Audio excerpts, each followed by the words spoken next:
But discrimination isn't always that obvious. It's sometimes more subtle, but in many ways more insidious. And institutionalized discrimination that's hidden behind a smiling face. Housing agents who say, well, there are no vacancies right now. That you just didn't qualify for the mortgage because your financial credit history wasn't good enough. Last year, the Federal Reserve Board found African Americans are denied credit for homes at twice the rate white Americans are. And it is pervasive. It's what we found in the banking case in Texas, SacuBank in Texas. Discrimination in lending, discrimination in rendering mortgages. The bank has agreed to change its practices, as you heard from the Assistant Secretary. The bank has also agreed to a $2.1 billion agreement where they'll make $2.1 billion available to families who are low and moderate income across the country for mortgages. About 15,000 low and moderate income people will now be able to buy their own home because of the settlement we announced today.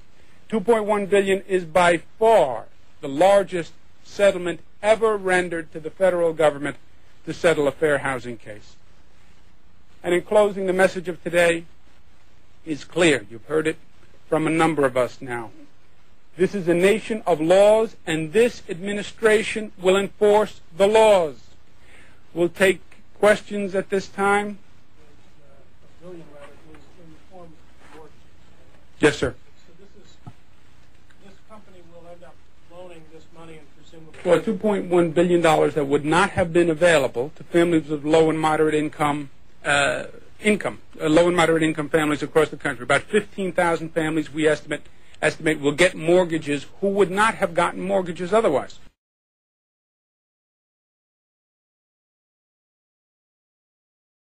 But aggressively to take a greater risk on these mortgages, yes. To give families mortgages who they would not have given otherwise? Yes.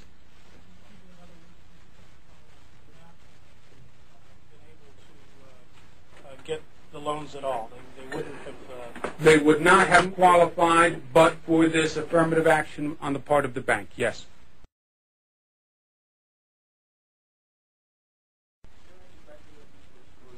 Minorities are represented in that low and moderate income group? It is by income, and is it also by minorities? Yes.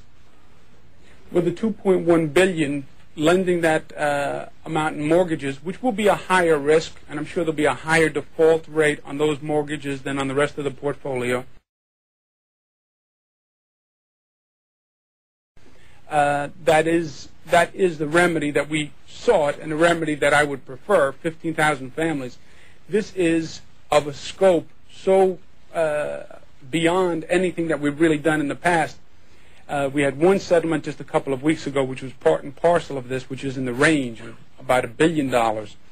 But after that, the closest settlement was $300,000, $400,000, $500,000. So this is of a scope that much surpasses anything we've done in the past.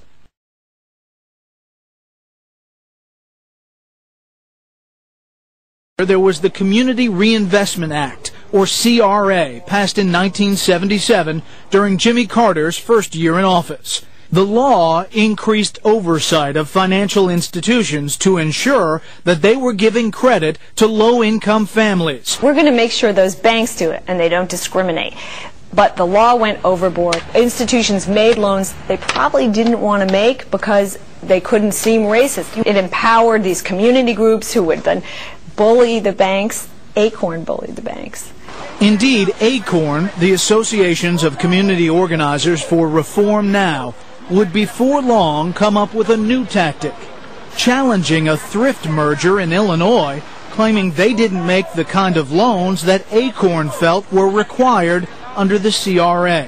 A young community organizer named Barack Obama worked closely with the ACORN activists behind the new strategy. I've been a community organizer and helped design programs at the ground level. And that strategy worked. ACORN prevailed in court, and soon credit standards were being lowered across the country. While at first Fannie actually resisted buying up some of those shaky mortgages, at the tail end of the Clinton administration, Fannie Mae was told to substantially increase the percentage of those mortgages in its portfolio. Acorn's attorney was, well, you guessed it, Barack Obama. I have a background as an attorney. I've represented affordable housing organizations that build affordable housing, something that's a major issue in the district. Back in the 1990s, they used strong-arm tactics to force banks to give high-risk loans to low-income borrowers with bad credit. Acorn uses militant tactics. They call it direct action. Sometimes Acorn will actually send people to a bank official's home. They'll scare him, they'll scare his kids. Again, all in an effort to get the banks to make these bad loans. You've gone back to Chicago and civic rights, civil rights. Right. I'm currently a practicing civil rights lawyer, which means that I get involved in a whole range of different issues that touch on issues of race.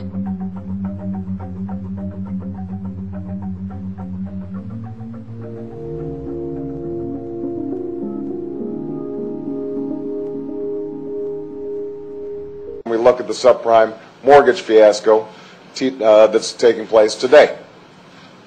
Subprime lending started off as a good idea, helping Americans buy homes who previously couldn't afford to. Financial institutions created new financial instruments that could securitize these loans, slice them into finer and finer risk categories, and spread them out among investors and around the country as well as around the world.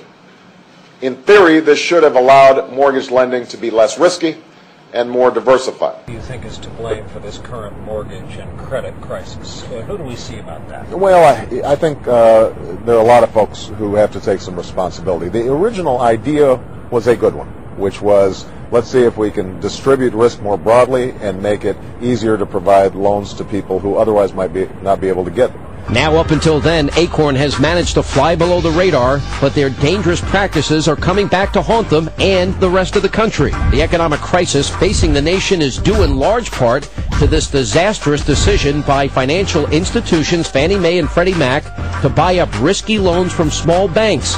But it's groups like Acorn that force those banks to give out those loans in the first place. What do you think of the Acorn scandal, and how do you think it will affect the election?